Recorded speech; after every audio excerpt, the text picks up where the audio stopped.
So we live in an economy where you literally have to watch how much you're spending on food.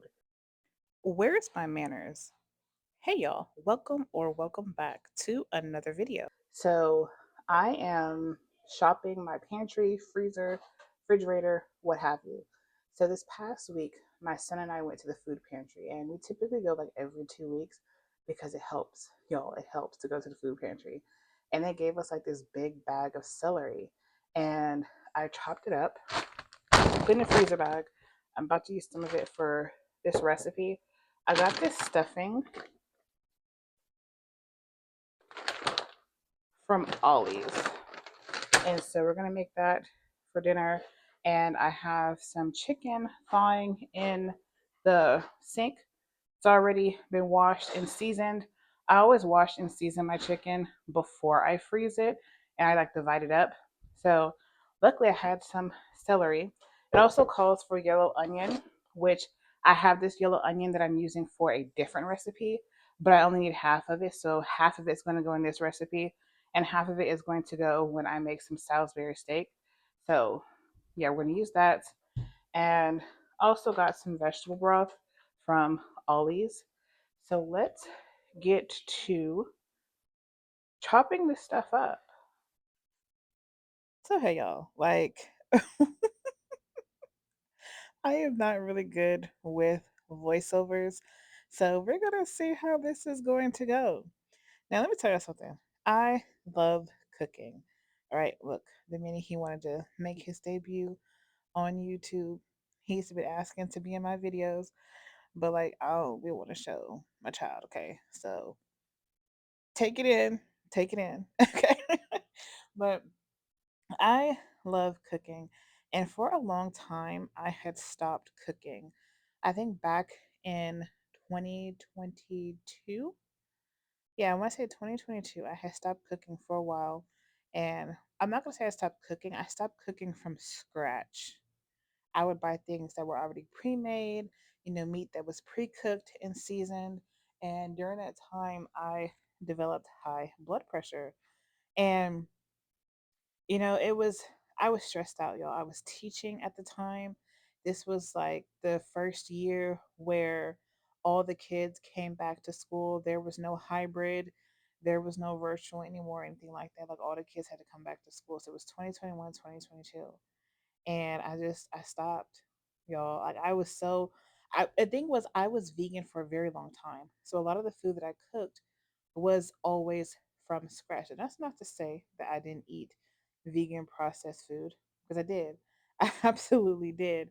And I wouldn't say I was the healthiest vegan. However, I was healthier than I had been. And I sometimes think about going back to being vegan, but now that I've gotten into like the groove of like really cooking from scratch, I don't know if I want to do that. I don't. I really don't. So I've learned to not be afraid of chicken, because chicken, y'all, I really didn't start getting into cooking chicken until last year. Like, chicken was one of those meats that really overwhelmed me. It was daunting. And I was just like, you know what? Because you got to make sure the chicken is cooked, right? You have to make sure it's cooked. So but this dressing, y'all, I'm gonna have to buy this again. I didn't use the whole bag. I only used it was 4.5 cups, and I used a half cup to put it in there. But it was so good, and it smells amazing. Now this chicken, as you can see, it is already seasoned, right? But for whatever reason, like there's a lot of water in the bag when I thaw out the chicken, and like a lot of the seasoning gets poured out. So I do put like a little bit of seasoning on here, and I'll talk about that in a minute. But that Texas Creole seasoning is everything. It is absolutely everything. So you see, I'm not putting a whole bunch of seasoning on there, but just some. Now, this cream of chicken makes a delicious gravy, especially with all the seasonings from the chicken. And it tastes so good when you put it on rice, but it tastes amazing on the dressing. Okay. That's a nice gravy. It is a tasty, tasty gravy. Like, it paired really well. I had all the ingredients for this dressing, and that was unintentional. So while I'm letting the stuffing sit for about 5 minutes to let it soak up all of the liquids, the chicken, it is seasoned before I freeze it. However, I do season it some more because once it thaws, it's like there's a lot of water in the bag. And so some of the seasoning washes off. So I do add a little more seasoning. Let me tell you something. Whenever I cook meat outside of tacos, that Texas Creole seasoning, use it on everything. I use it to cook chicken. I use it to when I'm either baking chicken or putting it in the crock pot or making barbecue chicken. Even when I'm doing like breaded chicken, like chicken cutlets, I use that same seasoning. I use it when I cook eggs. Yo, I use that seasoning on literally everything. Gives it the right amount of spice. It is not too salty because I don't use a whole lot. If I do use too much, it's salty and it's spicy, and then I'm not gonna eat it. And neither is the mini. Okay.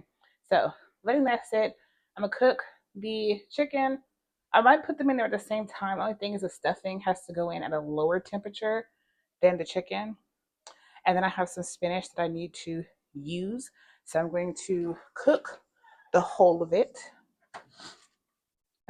We recently just got this at the food pantry. So I'm going to cook the whole thing because you already know when you cook spinach, it's going to dwindle down to nothing. All right. So we're going to cook all of that and then dinner will be done. Like I was saying before, I rudely interrupted myself. I had all the ingredients for the dressing. And that's something about cooking that I have always kind of found difficult is that when I want to cook something, I would not have the ingredients to cook it. But since I've been cooking a lot of things from scratch, I've kept a lot of staples in the house. So every time that I want to cook something, I will always have it. And so this whole thing about me, eating out of my pantry, eating out of my freezer, I'm like, I have this stuff in here. Let me see what I have and let me use stuff that's been in there for a while. Now, granted, it's nowhere near expiring, but I was like, I really want to eat out of my freezer, out of my pantry before I really go restock stuff. So during the week, I will make a menu and I have a menu on my refrigerator where I will make the menu for the week and I will base it off of what I already have in the house. I've been doing that for almost 2 years and it's amazing. Now, something I've also learned about cooking, clean as you go. So that when you get done cooking, you don't have to clean up, y'all. After I get done cooking, I be tired. I be tired and I be hot because the kitchen be hot. All right. So yeah, see, water break, water. It's thirsty. All right. Um, but garlic. Okay, so the reason I use gloves when I peel garlic is because it makes my hands smell like garlic if I don't use gloves. And that smell, no matter how many times I wash my hands, it does not go away. Same thing when I cut onions. The smell does not go away. Now I understand why people use gloves when they're cooking, not just to handle meat, but also when it comes to cutting onions and things like that. Also, a hack using gloves to cut onions, y'all, my eyes did not water, did not burn. So that's something I like kind of learned by chance. I was like, yeah, I'm tired of my hands smell like onions. But then I noticed like I don't cry. I don't cry, yo. I did not use all the spinach that was in that pack because some of it had gone bad. And so I did use the bulk of it. But yeah, it had gone bad. But y'all about to see how like look even looking at it right now as I'm putting the stuff on here, some nutritional yeast and liquid aminos, it has really cooked down. And I put a lot of spinach in. That's the thing I hate about cooking spinach. And it's the same thing when I cook kale. Look at that. Y'all, that looks so delicious. And as I'm doing this voiceover, I'm just like, man. And I've already eaten and it's still good. The chicken, phenomenal. Look at a little bit of spinach. I'm so mad at that. But y'all, that dressing was so good. It was so good. And my son, oh, he enjoyed it. It was delicious. So as you see here, like I make the same portions on my plate as I do my son's plate because I am in this, thing of portion control and really trying to make sure that I'm not overeating because I've always had this issue with food. So now I was like, if I make my plate the size of my son's plate, I think I should be good. But y'all look at that. That looks amazing. It is delicious. Oh, I wish I could smell it through the screen. And keep your kitchen clean. Now, the stuff on the counter, that's the stuff I'm going to use this week to make my meals. But the kitchen is clean, except for this one dish. And that's all I have for y'all.